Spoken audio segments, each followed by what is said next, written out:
Hello and welcome to Brandy's Poetry Corner, reading from Tell Me the Truth About Life, a National Poetry Day anthology curated by Keris Matthews. This poem was chosen by Mark Gatiss, who is one of my favourite actors and writers. I need to explain a little, I suspect. It's by A. Housman. Now, where's the bit I wanted to read you? It's a very beautiful and powerful poem inspired by a real incident, writes Mark.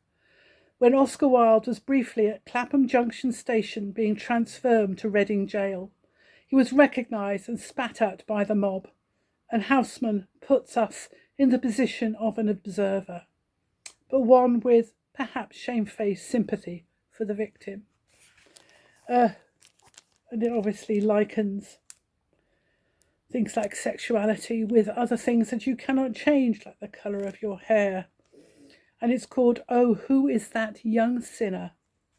So this is Oh, Who Is That Young Sinner by A.E. Housman.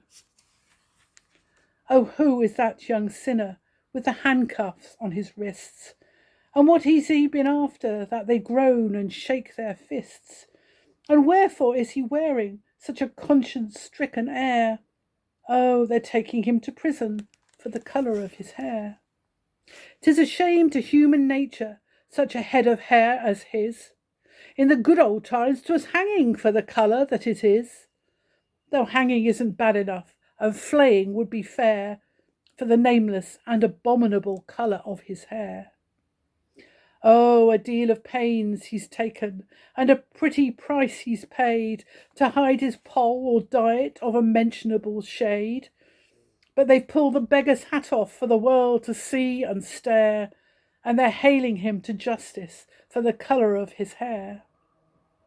Now 'tis oakum for his fingers, and the treadmill for his feet, and the quarry gang on Portland in the cold and in the heat. And between his spells of labour, in the time he has to spare, he can curse the God that made him for the colour of his hair. Thank you. For more poems read by me, look me up, Brandy Pearson, on YouTube.